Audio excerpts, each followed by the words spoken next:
O avanço da vacinação contra a Covid-19 faz aumentar em todo o país esse debate, não é? Sobre fazer ou não grandes eventos. A exemplo do Réveillon, a exemplo do Carnaval. Sobre esse assunto a gente conversa agora com o Paulo Zielkowski. Ele é presidente da Confederação Nacional de Municípios e vai trazer um pouco desse olhar crítico, não é, Paulo? A respeito das decisões. De maneira geral, o senhor avalia que sim, já estamos tranquilos, já é o momento de liberar os grandes eventos? Bem, se nós falarmos, primeiro cumprimentar a todos, se nós olharmos para o Brasil, nós estamos felizmente caminhando no caminho certo, ou seja, estamos aumentando o grau, a vacinação, pelo menos a completa, as 2 doses, até a terceira. Está havendo um certo sentimento de que nós estamos melhorando muito e, graças a Deus, melhoramos sim. Só que agora nos preocupa de novo, novamente, essa questão das informações em nível internacional. É questão de uma semana para cá, o surgimento dessa nova situação da África, é aí que preocupa bastante, né? Logicamente que grandes eventos já estão saindo. Ontem mesmo teve jogos de futebol aí com 30, 40 mil pessoas aglomeradas, né? E vai ter Réveillon, vai ter outras festas, mas também já o Carnaval. O Carnaval na última semana de fevereiro, isso praticamente nós estamos a 70 dias do Carnaval. Então isso tem que ser tomado medidas imediatas, sob pena de deixar novamente para a última hora e nós retrocedemos naquelas conquistas que já tivemos até agora.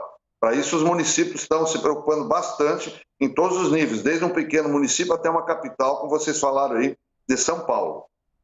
Ô Paulo, importante você ter citado isso, porque ontem mesmo a gente viu o Ministério da Saúde já comunicando às secretarias de saúde sobre a preocupação, a categoria de preocupação dessa nova variante, já dando alerta, já anunciando também que na segunda-feira já fecha os aeroportos para quem de voos que vêm desses 6 países africanos. O senhor avalia que as medidas do governo federal, as orientações que vêm de cima, já estão mais rápidas? Se continuar, é essa a ideia, manter esse tipo ou ainda precisa melhorar? Sim, a dor ensina a gemer, né? Nós temos que, pelo menos, admitir o governo federal que no início foi de uma maneira muito lerda a tomada de decisões.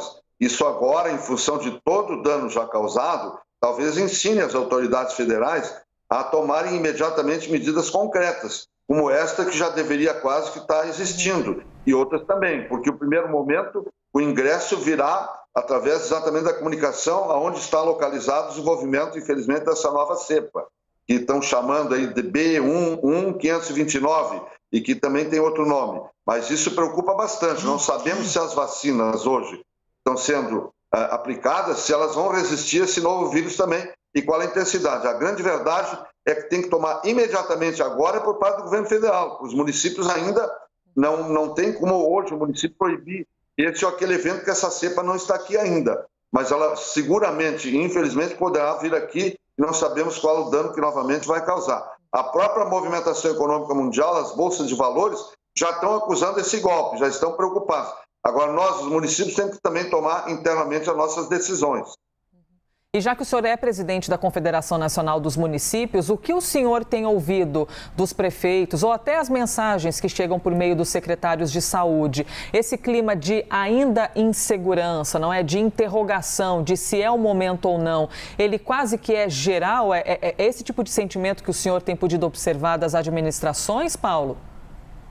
Se entende bem a tua pergunta, eu acho que é o contrário, né? Ou seja, está havendo um certo bom humor, uma coisa mais positiva, já passou, já não tem mais perigo, ninguém está mais se preocupando tanto. Já visto que as pesquisas aqui que nos mostram aí da interna que nós estamos fazendo, uma da semana passada, está mostrando que 74% de 2.500 municípios que nós investigamos já estão com algumas atitudes assim de relaxamento, já permitindo eventos públicos, já não estão, a fiscalização já não é tão intensa. Preocupa muito. Eu estou extremamente preocupado, a entidade, com exatamente esse certo afrouxamento em função dessa, eu chamaria, euforia. Já estamos do outro lado, e não estamos não. Pelo contrário, nós temos que agora fixar muito o pé no chão, ter muita responsabilidade, só que aos municípios, nesse momento, compete avaliar e ter vigilância sobre a evolução da nova cepa, se vai chegar ou não, porque as que estão aqui hoje, felizmente, nós estamos conseguindo reverter. Nós temos que explorar mais essa cultura brasileira em que admite a vacinação, enquanto que outros países, as populações já estão, por outras situações, não querendo mais se vacinar. Nós temos que trabalhar forte ainda na vacinação, trabalhar forte no uso de máscaras, né? E toda essa outra realidade aí principalmente ambientes fechados e abertos. Muito direto, Paulo Zielkowski, aqui, presidente da Confederação Nacional dos Municípios, que é a entidade que está ali, toma conta, vamos dizer assim, das prefeituras, dos municípios. Paulo, eu queria que você trouxe um dado importante, que 74% dos municípios, então, já estão com medidas de flexibilização mais abrangentes, até com uma fiscalização menos frequente. E o senhor sempre alertou aqui na CNN também que a vacinação ela era mais comum, mais abrangente nas grandes cidades. Como que está esse cenário hoje nas cidades menores, nos municípios? Não, eu acho que hoje já houve uma mudança bastante grande. A dificuldade maior hoje é nas grandes cidades, na periferia, enfim, que possa ir lá buscar a vacina. Nos pequenos municípios e médios, que são mais de 4.300 no Brasil, ainda à medida que a vacina chega, ela é imediatamente aplicada, não está sobrando vacina, continua faltando vacina. Há uma demanda ainda reprimida que tem que ser alcançada.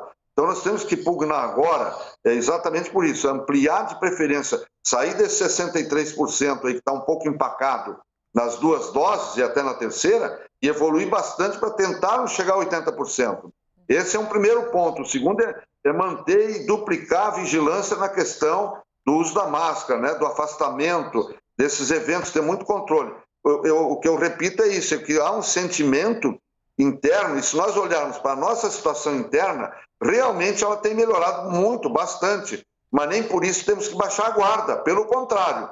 Eu acho que temos que pegar exemplo de outros países que praticamente tinham eliminado, como a Alemanha e outros, e agora olha o que está ocorrendo lá. Nós não estamos aqui infensos a essa situação. Então a preocupação tem que ser logo adotada e com muita força.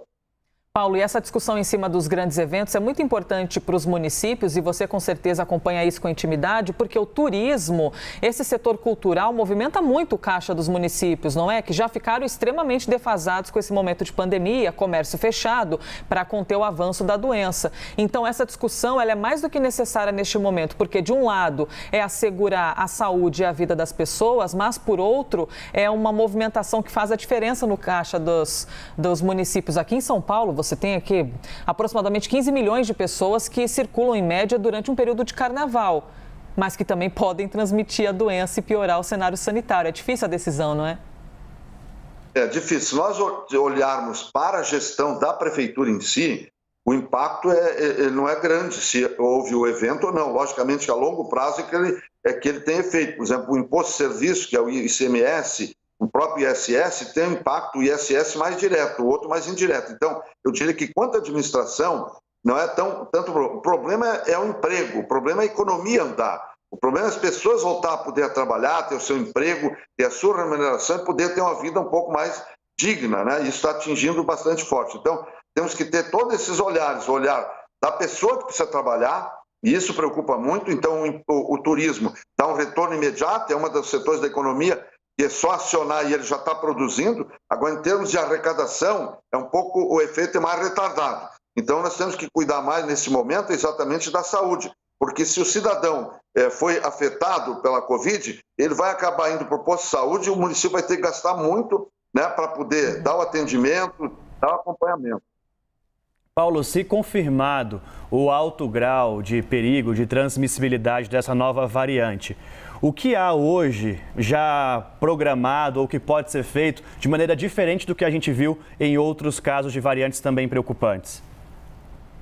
Olha, o que eu poderia dar um sentimento que eu tenho em cima do que a gente tem ouvido. Mais uma vez eu repito, as pessoas estão, em primeiro lugar, todo mundo está muito cansado, todo mundo está achando que tem que voltar a trabalhar e precisa trabalhar mesmo, que já os danos foram muito grandes. Então, nesse momento, eu não vejo assim... Opa, travou? Foi isso? Que pena, no meio da resposta do Paulo Zielkowski, falando a respeito da chegada da variante, que é uma visão crítica que a gente tem de trazer também, não é, Adjuto? Porque uma coisa é o cenário da vida com a qual nós já estávamos ali minimamente habituados. Só que agora, com a chegada de uma variante, preocupa. Por isso a importância da sua pergunta. Sem dúvida. Até retomamos com ele. Paulo, pode continuar. Sim, então eu acho que agora é o momento, sim, de inovar em cima do que já foi feito e ver o que deu resultado e o que não deu resultado. Agora, isso é em função dessa nova situação que começa a se criar e que a gente tem a expectativa que ela não prolifere, ou seja, que pelo menos custe a chegar aqui. Agora, qual é a situação? Vamos que tenha o carnaval e essa variante que está surgindo na África, eu não tenho dúvida que se houver aglomeração, ela vai chegar aqui, como foi no ano passado, lá por fevereiro, março, no carnaval, quando se espalhou de forma efetiva. Então, agora, nós estamos querendo saber a posição efetiva do governo federal, como é que vai criar esse cinturão de proteção para que, de preferência, não chegue aqui e, se chegar, chegue de uma maneira retardada, né? Porque a entrada vai ser por São Paulo, vai ser pelo Rio de Janeiro, basicamente, que é onde colocam pessoas para o carnaval. Então, esse momento é essa preocupação. Muito bom, ótimas palavras então e visão crítica a respeito da doença. Paulo Zilkowski, presidente da Confederação Nacional de Municípios. Paulo, obrigada, viu, pela gentileza de conversar com a gente aqui. Muito obrigado.